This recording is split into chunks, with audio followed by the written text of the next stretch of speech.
ఆంధ్రప్రదేశ్ రెండు తెలుగు రాష్ట్రాలుగా విడిపోయి 10 ఏళ్ళు పూర్తయింది. ఈ ఏడాదితో సక్సెస్ఫుల్గా 10 సంవత్సరాలను పూర్తి చేసుకుంది. అయితే మొదటి 5 సంవత్సరాలు తెలుగుదేశం ప్రభుత్వం పరిపాలన కొనసాగించగా, రెండో 5 సంవత్సరాలు వైఎస్ఆర్సీపీ ప్రభుత్వాన్ని నడిపించింది ఆంధ్రాలో. అయితే 10 ఏళ్ల ఏపీ ఆర్థిక పరిస్థితిపై శ్వేతపత్రం విడుదల చేశారు. రెండు ప్రభుత్వాల నిర్వాహకం ఎలా ఉందో చూద్దాం. రాష్ట్రంలో కొత్తగా ఏర్పడిన తెలుగుదేశం నాయకత్వంలోని తెలుగుదేశం, బీజేపీ, జనసేన కూటమి ప్రభుత్వం వివిధ రంగాలపై 7 శ్వేతపత్రాలను విడుదల చేసింది. గత 10 ఏళ్ల రాష్ట్ర ఆర్థిక పరిస్థితిపై విడుదల చేసిన శ్వేతపత్రం ఇందులో ప్రముఖంగా చర్చనీయాంశంగా మారింది. తాము చేపట్టిన అభివృద్ధి విధానాలు నమూనాను విడనాడి 2019-24 మధ్య పాలన సాగించిన జగన్మోహన్ రెడ్డి ఆర్థిక విధ్వంసానికి పాల్పడ్డారని, ఫలితంగా 7.94 లక్షల కోట్ల రాష్ట్ర స్థూల ఉత్పత్తి కోల్పోయామని, దీనివల్ల రాష్ట్రానికి సొంత రాబడి తగ్గిపోయిందని శ్వేతపత్రం విడుదల సందర్భంగా ఏపీ సీఎం చంద్రబాబు నాయుడు పేర్కొన్నారు. రాష్ట్రాన్ని 10.74 లక్షల కోట్ల అప్పుల పాలు చేశారని, మేము దిగిపోయే నాటికి కేవలం 2.5 lakh crores అప్పు మాత్రమే ఉండిందని, గత 5 ఏళ్లలో అది 10.74 లక్షల కోట్ల అప్పు కొత్తగా వైఎస్ఆర్సీపీ ప్రభుత్వం చేసిందని ఈ శ్వేతపత్రంలో తెలియజేశారు. గత 5 ఏళ్లలో స్థానిక సంస్థలకు కేంద్రం జమేసిన ఆర్థిక సంఘం నిధులను కూడా రాష్ట్ర ప్రభుత్వం వాడుకొని స్థానిక సంస్థల అభివృద్ధిని దెబ్బతీసిందని తెలిపారు.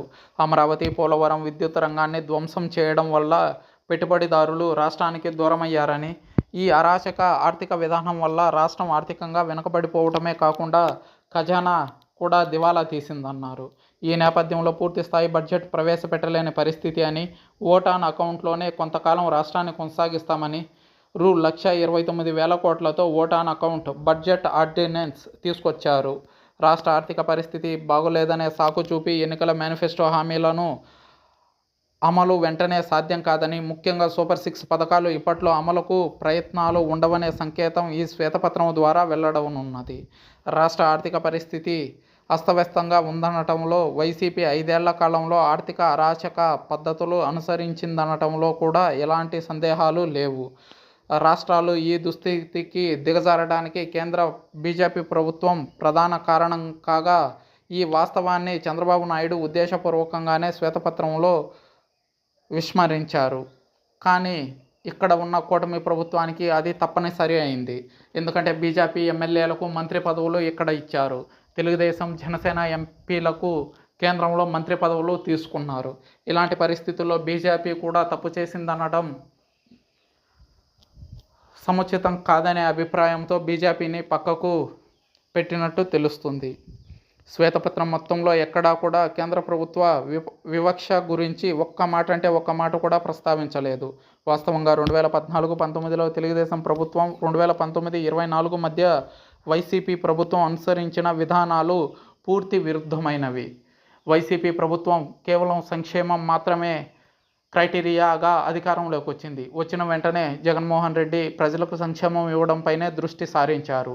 అయితే 2014లో ఏర్పడిన తెలుగుదేశం ప్రభుత్వం మాత్రం రాష్ట్రంలో ఇన్ఫ్రాస్ట్రక్చర్ని డెవలప్ చేసే దానిపైనే దృష్టి కేంద్రీకరించారు. గ్లోబల్ స్థాయిలో రాజధాని నిర్మాణానికి శంకుస్థాపన చేశారు. గ్రీన్ ఫీల్డ్ సిటీగా అమరావతిని తీర్చిదిద్దే ప్రయత్నం చేశారు.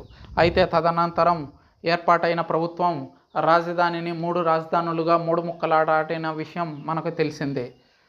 అంతేకాకుండా చంద్రబాబు ప్రయారిటీల్లో పోలవరం ప్రధానంగా నిలిచింది. అటువంటి పోలవరాన్ని 70% పూర్తి చేసిన తర్వాత వచ్చిన ప్రభుత్వం మాత్రం దాన్ని పూర్తిగా విస్మరించింది. ఈ రకంగా మొదటి 5 సంవత్సరాలు, తర్వాత 5 సంవత్సరాలు పరిపాలించిన రెండు ప్రభుత్వాలు పూర్తి విభిన్న పరిపాలనను అందించడంతో రాష్ట్ర ప్రజల భవిష్యత్ 30 ఏళ్ల పాటు వెనక్కెళ్ళిందని ఈ శ్వేతపత్రం సందర్భంగా రాజకీయ విశ్లేషకులు మరోసారి పునరుద్ఘాటించారు. అయితే కొంతమంది మేధావులు అని చెప్పుకునేవారు మేధావుల ముసుగులో కొన్ని పార్టీలకు, కొన్ని ప్రభుత్వాలకు వంతపాడిన విషయం తెలిసిందే. అయితే నిజాలేంటి అన్నవి ఇప్పుడిప్పుడు వెలుగులోకి వస్తున్నాయి. కేంద్ర ప్రభుత్వం కూడా ఒకే రాజధాని, అదే అమరావతి అని స్పష్టం చేసింది.